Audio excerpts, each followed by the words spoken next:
I have a favor to ask of a member today in the absence of our 2023 chair, Adam Weigel, and I believe our vice chair, Dave Cronin. If someone would fill in to chair today's meeting to get us started to appoint chairs for this year. And since we know who we can appoint since they're not here. Yes, I can give you a hand with that, I think. Okay, thank you.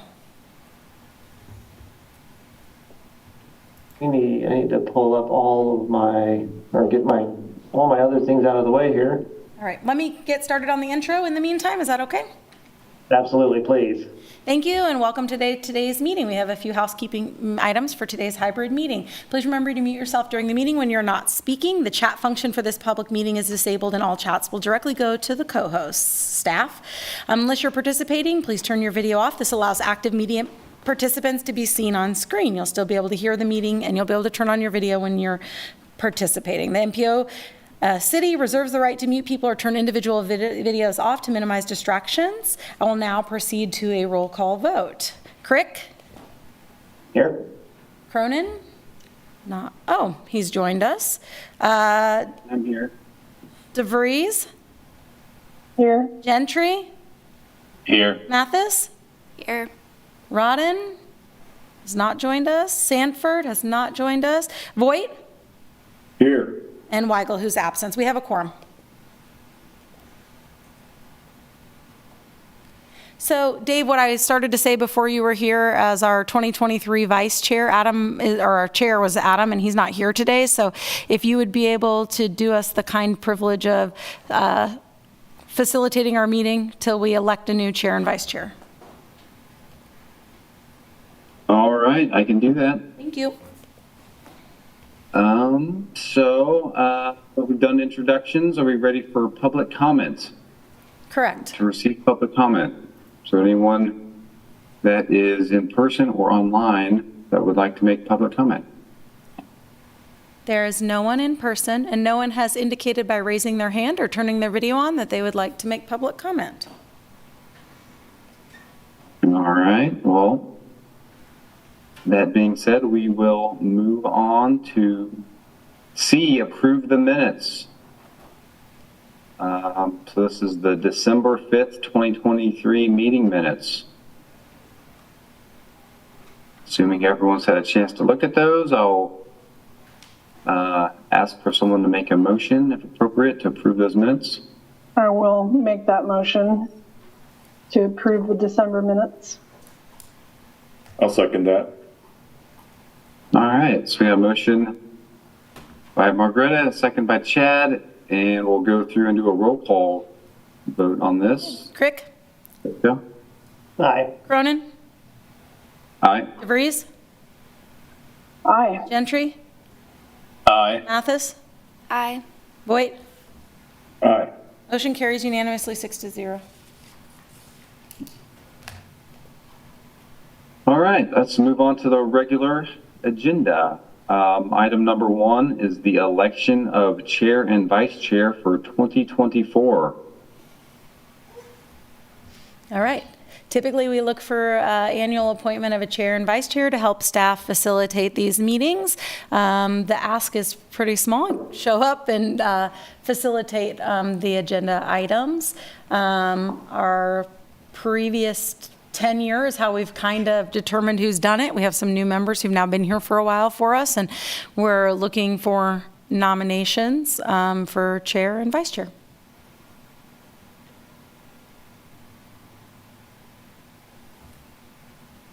All right, I'll ask if there's anyone that would like to nominate someone for the chair position.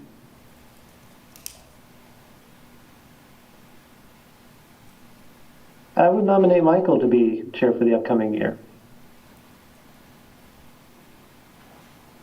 Okay. Is there any other nominations? If not, we can close that. And Michael, are you interested in serving as chair? I would love to. I'm sure it'll be a great experience.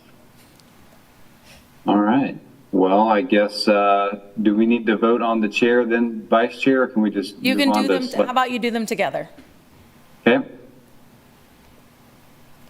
anyone like to make any recommendations on vice chair?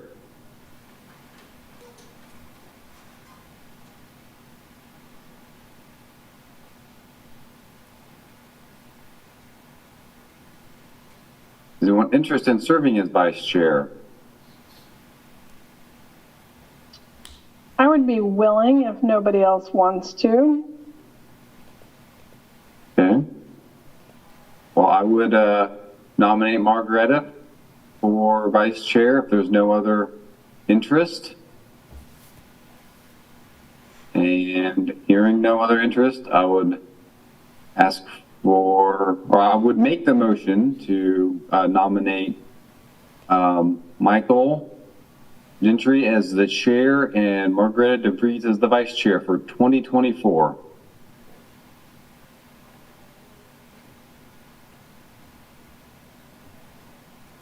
Can I give a second? Second the motion? Okay, so Cronin made the motion, Crick seconded. All in favor? Roll call, right? Yep. Crick? Cronin? Aye. Aye. DeVries? Aye. Gentry? Aye. Mathis? Aye. Voigt? Aye. Motion carries 6-0. All right. We'll move on to item number 2.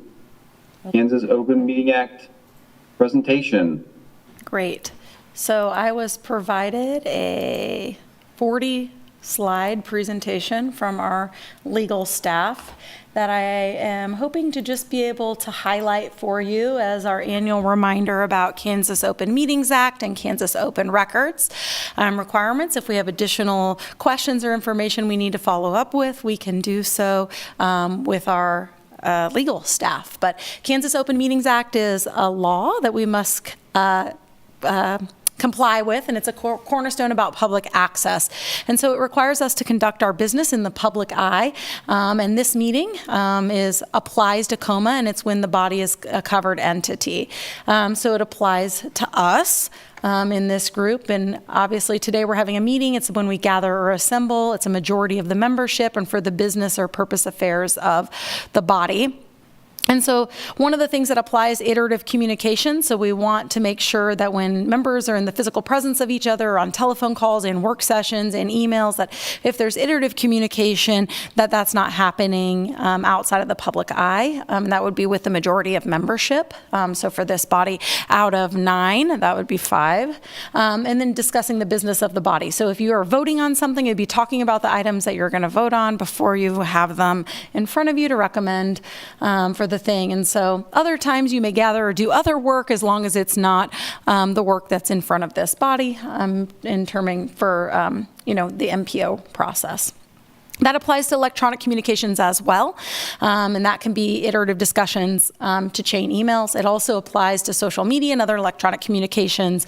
It's been determined that that's also applicable. So they're just reminding you, like, to avoid the reply all function. We try not to send stuff out to you where you can do reply all. We try to blind carbon copy you. We wouldn't want to have one of you have a meeting with all of you, different ones of you. We usually collect stuff and staff then regurgitates it and puts it back out in our context for you. So we just really want to make sure that we're doing the work of the business of the body in the public eye. And so COMA requirements also has proper notice, and so that's why we post notice of meetings. Agendas aren't required, but it's something that we do so we can be clear about what the public should expect as we do this work. So we don't have executive sessions. This applies to other committees and boards at the City of Lawrence, but there's also possible ramifications. We would like to not get into this situation, but the Attorney General's office wants compliance, and so they do have penalties and other things, but they'll try to bring you in compliance. Kansas Open Records Act is another Kansas law that we must comply with, and it just basically says that public records must be open for inspection. So things that we produce are business of the state and are available, and a record must be kept and maintained and possessed by the agency for the program, and that can include a lot of different things: written records, photographs, computer data, or documentation. And that varies widely of the business, and so it may contain personal information, and we talk a little bit about that. It does not mean that everything has to be revealed, and so any person can make a request, and there's a process for doing that through our city clerk's office at the city for our processes as well, and they have a right to request those documents and copies and records. There are some limitations to that in terms of what's required to make copies of. And the city clerk and department directors are responsible for this different documentation at the city, and we fill in a role in that in the organization at the city.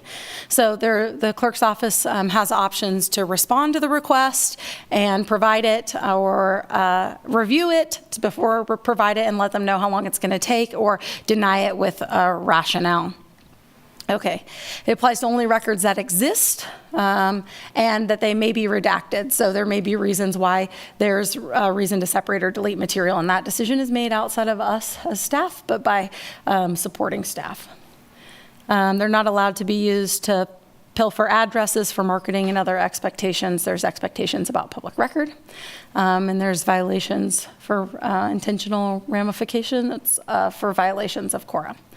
That's just a kind of reminder. Probably many of you are familiar with this. It shouldn't be anything new or surprising to you, but we want to keep that in our forefront, just to remember that that's part of the work, and the reason that we do certain things, why we do them, is to be in compliance with our expectations under these laws. I'd be happy to entertain any other questions. Hopefully nothing too specific, or we would refer them to our legal department.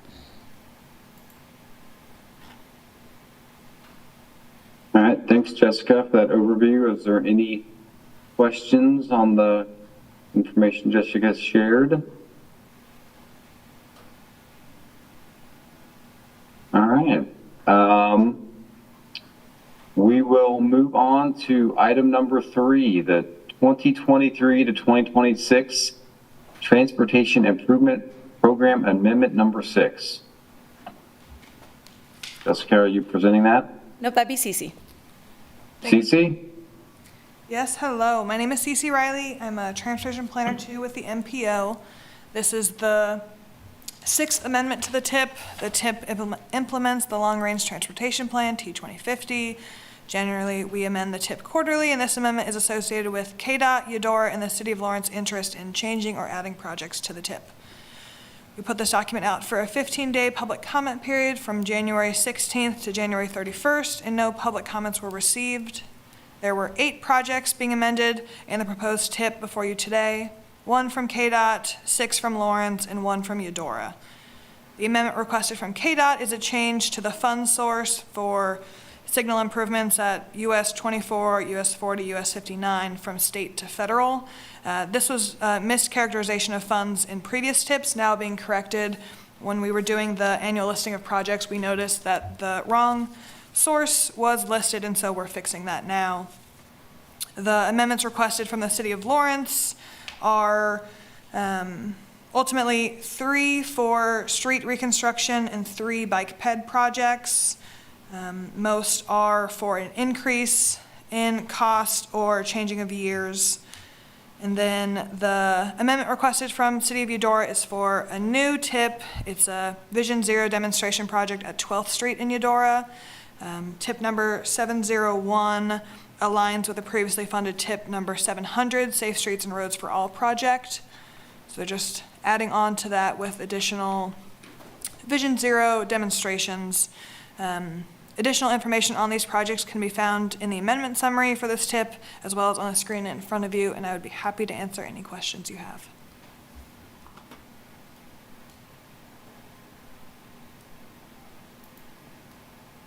All right, thanks, Cece, for that. Is there any questions?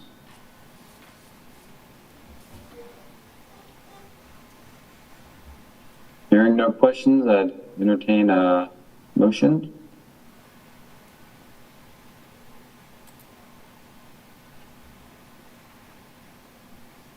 I I'd motion to recommend approval of the 2023-2026 Transportation Improvement Program Amendment 6. Second. All right. All right, so we've got a motion by Michael and a second by Margaretta. Just edged out Jeff there for the second. Can we get a roll call, please? Okay, Crick, Aye. Cronin, Aye. DeVries, Aye. Gentry, Aye. Mathis, Aye. Voight. Aye. Motion carries 6-0. All right. Quick updates. Oh, probably, yes. Dave, Cece pointed out that Michael is our new chair. If you wanted to turn over responsibilities to him, you could, but I would love to do that. Thank you so much. Michael, will Dave. you finish us out, please? So moving on to E, quick updates. The first is the Regional Pedestrian Plan for Eudora, Baldwin City, and Lecompton. yeah, thank you. That draft is was out for public comment, and we will be wrapping up that longer process that's got delayed by a lot of different other projects in the works, but we're happy to have an updated portion of the pedestrian plan for Eudora, Baldwin City, and Lecompton under review. So that'll be in your future workload. We also wanted to let you know that the 2023 annual listings of projects was posted, and then we've also included it in the most recent amendment. But we notify you after posting those annually at the end of the year. Those are the only quick updates we have today. Awesome. Thank you, Jessica. And so looks like that's it. So our next meeting is set for March 5th, 2024. And so I'd entertain a motion to adjourn. Thank you. So moved. Okay. Thank you all. All right, motion. Thank you.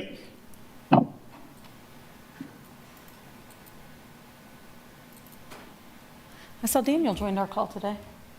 Oh, FTA. yeah, yeah.